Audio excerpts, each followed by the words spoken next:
கிறிஸ்துவுக்குள் பிரியமான சகோதர சகோதரிகளே, இயேசு கிறிஸ்துவின் இனிதான நாமத்தில் உங்கள் அனைவரையும் வாழ்த்தி வரவேற்கிறேன். இன்றைய தினம் நாம் தியானிக்க இருக்கிற வசனம் லூக்கா எழுதின சுவிசேஷம் 7ஆம் அதிகாரம் 47ஆம் வசனம். ஆதலால் நான் உனக்கு சொல்லுகிறேன், இவள் செய்த அநேக பாவங்கள் மன்னிக்கப்பட்டது, இவள் மிகவும் அன்பு கூர்ந்தாளே. எவனுக்கு கொஞ்சம் மன்னிக்கப்படுகிறதோ அவன் கொஞ்சமாய் அன்பு கூர்வான். பரிசேயனாகிய சீமோன் என்பவன் வீட்டில் இயேசு போஜனம் பண்ண வந்தபோது, பாவியாகிய ஒரு ஸ்திரீ ஒரு பரணியில் பரிமள தைலம் கொண்டு வந்து அவர் பாதங்களை தன் கண்ணீரால் நனைத்து தன் தலை மயிரினால் துடைத்து பாதங்களை முத்தம் செய்து பரிமள தைலம் பூசினாள். அந்த பரிசேயன், இவள் பாவியாயிருக்கிறாளே என மனதுக்குள் சொல்வதை அறிந்த இயேசு அவனிடம் தன் கால்களை கழுவ தண்ணீர் தராததையும் அவன் முத்தம் செய்யவில்லை என்பதையும் அவர் தலையில் எண்ணெய் பூசவில்லை என்பதையும் எடுத்து கூறி அந்த ஸ்திரீ செய்த காரியங்களையும் கூறினார். அவள் மிகுந்த அன்பு கூர்ந்தாள், அவள் பாவங்கள் மன்னிக்கப்பட்டது என்றார். நம் ஆண்டவர் பாவிகளின் நேசர்.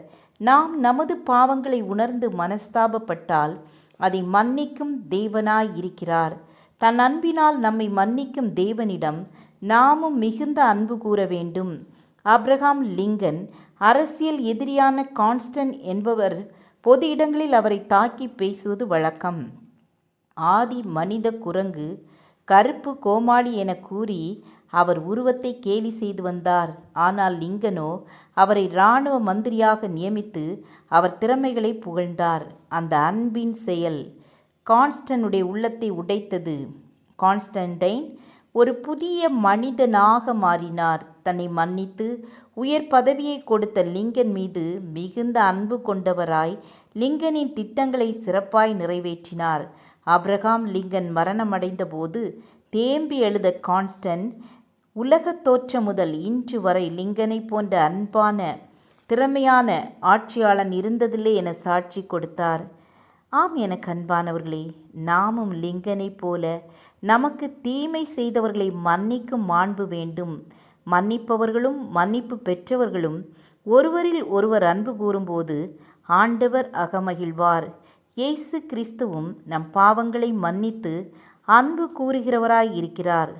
அன்பு, மன்னிப்பு போன்ற பண்புகளை கடைபிடித்து நாம் ஆண்டவரின் ஆசீர்வாதங்களை பெற்றுக்கொள்வோம். அன்பும் மன்னிப்பும் இல்லாத வாழ்வு என்பது கனி கொடுக்காத ஒரு மரம் போன்றது. ஜெபம் செய்வோம். கிருபையும் இரக்கமும் நிறைந்த கர்த்தாவே, எங்களுக்கு துன்பம் தருபவர்களையும் மன்னிக்க எங்களுக்கு கிருபை செய்யுங்க. உம்முடைய அன்பு எங்களிலே பூரணப்படட்டும். இயேசுவின் நாமத்தில் பிதாவே, ஆமேன் ஆமேன். God bless you.